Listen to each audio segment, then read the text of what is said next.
"136 years ago, on December 1st, 1887, a novel was published in a British paperback magazine that was authored by a relatively unknown Scottish physician. And that novel would introduce one of the world's most popular characters, variously described as the most famous detective in literature and the most prolific character in the history of cinema. But Sherlock Holmes was just a fictional character, right? Well, not everybody seemed to understand that. In 1927, Arthur Conan Doyle wrote that the curious thing is how many people around the world seem fervently convinced that he is a living human being. But might he have been based on a living human being? Well, the answer to that question is not necessarily elementary. Arthur Ignatius Conan Doyle was born in Edinburgh in 1859 to Irish Catholic parents. Despite the way the name is commonly pronounced, Conan is not part of a compound British name, but his middle name. While his family was of modest means, he was educated thanks to the support of wealthy uncles and studied medicine and botany at the University of Edinburgh. While in school, he took up writing, attaining mild success, selling some short stories to periodicals, but was still planning on practicing medicine. Unfortunately, his practice did not thrive, and he continued writing as what today would be called a side hustle. In 1887, over a period of 3 weeks, he wrote a novel which he entitled A Tangled Skein, a skein being a length of yarn or string that was loosely coiled, making something of a messy knot. The story centered around a detective that Doyle's notes suggest would be originally named Sherringford Hope. Doyle was never specific on how he derived the names of his characters, but many have speculated as to how the name evolved. Sherringford might have simply been a desire for a name that was at least uncommon. As the website The Lit Club explains, he yearned for something unusual. And that name might have been rejected, some stories claim, because Doyle's wife Louisa said that it was not a good name. The choice of the name Sherlock is also a matter of speculation, variously said to have been inspired by the name of a cricket player or a famous violinist. Several authors speculate that the surname Holmes might have been derived from jurist Oliver Wendell Holmes, whose writings were popular in the Doyle household, although LitHub suggests the name may also have been derived from the name of a popular history of London, published in 1851, called Holmes's Great Metropolis. The detective was given a sort of sidekick who narrated the story, that his notes suggest was originally going to be named Ormond Sacker, possibly inspired by the great Ormond Street Hospital in Bloomsbury. The name was, I think most readers would agree, thankfully, changed to John Watson, possibly inspired by a work colleague of Doyle's named Dr. James Watson, although hopefully the name was meant out of respect rather than derision, since Doyle himself described Watson, and I'm sorry to you Dr. Watson fans for this, as Holmes's rather stupid friend. But who exactly inspired the character?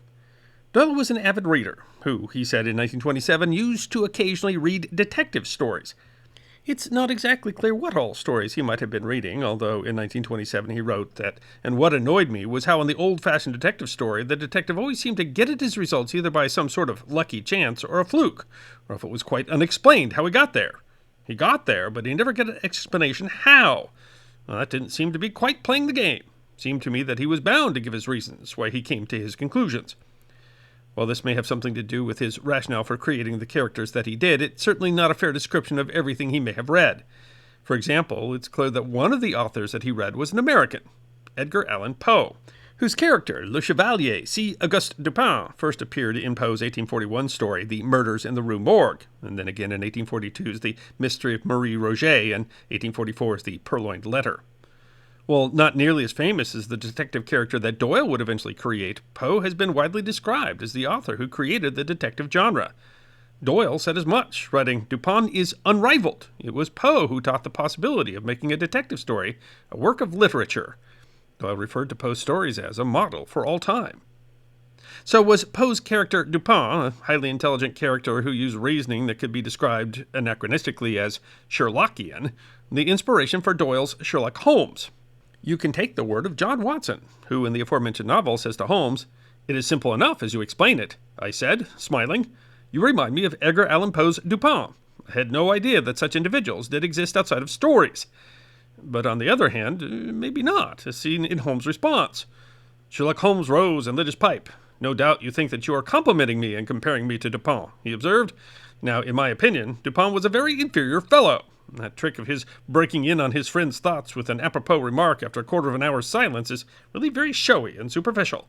He had some analytical genius, no doubt, but he was by no means such a phenomenon as Poe appeared to imagine. And Dupin is not the only prospect for a literary inspiration for Sherlock Holmes. As Doyle was also a fan of French writer Émile Gaboriau, who wrote novels about a detective named Monsieur Lecoq. In 1892, Doyle opined that Lecoq was the best detective in literature behind Dupin. And in 1824, Doyle wrote that Gaboriau had rather attracted me by the neat dovetailing of his plots. If Lecoq was the inspiration for Sherlock Holmes, that makes for an interesting story. First, Gaboriau himself was inspired by Poe, whose works he read after they were translated, and thus Holmes may have been Dupin's literary grandson. But Lecoq was also, Gaboriau said, directly inspired by a real man, French detective Francois Vidocq, the subject of another episode of The History Guy. But while Vidocq was known for his use of disguise, as was Holmes, Holmes was far more scientifically minded and far ahead of the forensic science used by Vidocq and his detectives. What does Holmes have to say on the matter? In the same novel where he derides Dupin, he says of Lecoq, "Lecoq was a miserable bungler. He had only one thing to recommend him, and that was his energy. The book may be positively ill. It might be made a textbook for detectives to teach them what to avoid." Now, to be fair, the comments of characters in Doyle's book doesn't necessarily represent the mind of Doyle the author, but Holmes's dismissal of both does at least imply that, while Doyle may have taken inspiration from the writings of Poe and Gaboriau, he saw his detective as something different. In 1927, Doyle explained his thought process behind Holmes, who, despite using some methods of reasoning similar to Dupin and Lecoq, did offer something somewhat different. It came about in this way. I was a young doctor at the time, so I had, of course, a scientific training, and I used occasionally to read detective stories. Well, I began to think about this. I began to think of turning scientific methods, as it were, onto the work of detection. Having once conceived that line of thought, you can well imagine that I had, as it were, a new idea of the detective, and one which it interested me to work out. I thought of 100 little dodges, as you might say, 100 little touches by which he could build up his conclusions, and then I began to write stories on those lines. LitBlog, the blog of the University of Cincinnati Libraries, explains, Sherlock Holmes was the first to use forensics to solve a case. In a time when hearsay formed the basis for most guilty verdicts, Holmes analyzed blood splatters, bullet trajectory, fingerprints, and more. He was the first to emphasize the importance of an uncontaminated crime scene during police investigation. In that, there may be an irony, because if Holmes cannot be said to have been inspired by an actual detective, he might have been the inspiration for many. With the website of Life magazine noted that in 1910, Holmes inspired a pioneer of modern forensic science, Edmond Lecard, to build the world's first crime lab, 23 years after Doyle simply invented one. But if not directly from a literary character or a real detective, Sherlock Holmes was certainly inspired by a real person. Joseph Bell was born in 1837, coming from a line of distinguished physicians. Bell was a lecturer at Edinburgh University. The website Past Medical History explains that Sir Arthur Conan Doyle first met Dr. Joseph Bell in 1877, whilst he was a medical student, and he served as clerk for him for a time. Bell became Doyle's mentor, and he spent a great deal of time observing Bell's celebrated detective abilities. In many ways, he was Dr. Watson to Bell's Sherlock Holmes, although I'm not sure that Doyle would be happy with that comparison, given his description of Watson. For his part, Bell called Doyle one of the best students I ever had. Doyle explained in 1927, I used as a student to have an old professor. His name was Bell, who was extraordinarily quick at deductive work. He would look at the patient. He would hardly allow the patient to open his mouth, but he would make his diagnosis of the disease, and also very often of the patient's nationality, and occupation, and other points entirely by his power of observation. So naturally I thought to myself, well, if a scientific man like Bell was to come into the detective business, he wouldn't do these little things by chance. He'd do the thing by building it up scientifically. Doyle recalled an example where Bell was able to deduce at a glance that a patient was a recently discharged, non-commissioned officer from a Scottish regiment that had been stationed in Barbados. You see, gentlemen, he explained, the man was a respectful man but did not remove his hat. They do not in the army, but he would have learned civilians' ways had he been long discharged. He has an air of authority, and he is obviously Scottish. As to Barbados, his complaint is elephantiasis, which is West Indian and not British, and the Scottish regiments are at present in that particular island. Very, dare I say, Sherlockian observation. And Bell's reasoning went beyond medicine. The website Crime Traveler explains Dr. Joseph Bell was a medical scholar and surgeon lecturing at the University of Edinburgh Medical School in the late 1800s. He is the man to whom the birth of forensic science is attributed, using scientific observation techniques in his work and bringing this aspect into crime investigations for the first time. It is reported that Dr. Bell was involved in a number of criminal investigations, helping police by using his insights through observation to give them information about the victim of a crime scene, and who may be responsible. Thus, Bell may have been more than a doctor who inspired a detective, but a detective of a sort in his own right.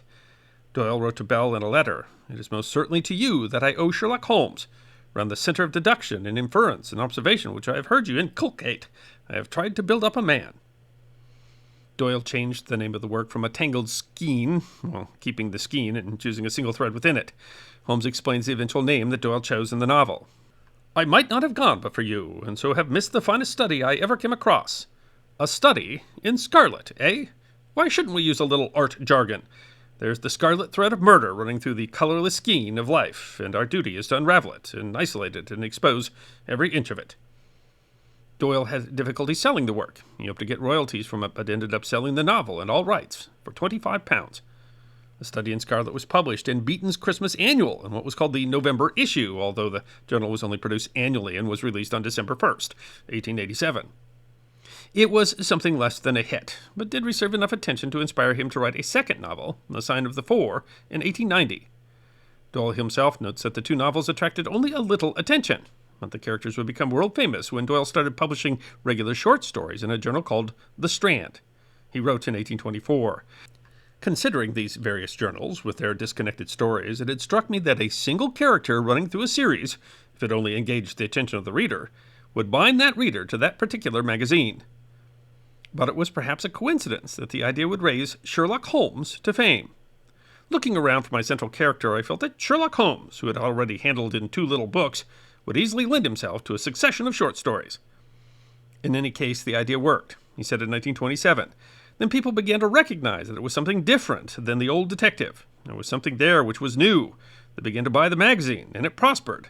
And so, may I say, did I. We both came along together, and from that time on, Sherlock Holmes fairly took root.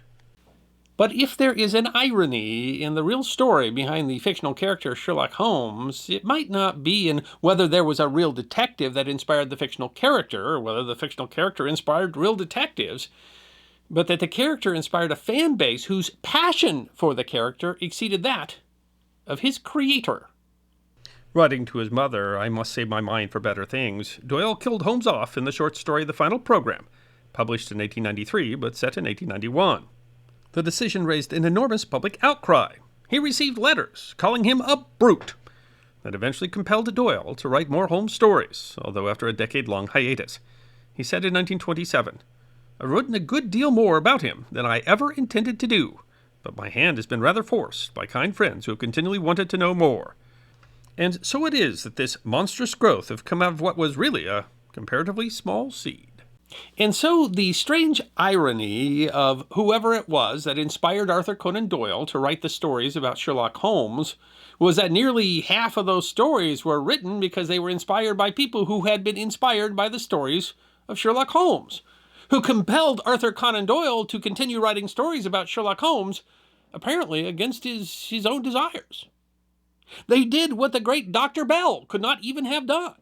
They literally, or rather literarially, brought the great detective back from the dead. I hope you enjoyed watching this episode of The History Guy, and if you did, please feel free to like and subscribe and share The History Guy with your friends. And if you also believe that history deserves to be remembered, then you can support The History Guy as a member on YouTube, a supporter on our community at Locals, or as a patron on Patreon. You can also check out our great merchandise shop or book a special message from The History Guy on Cameo.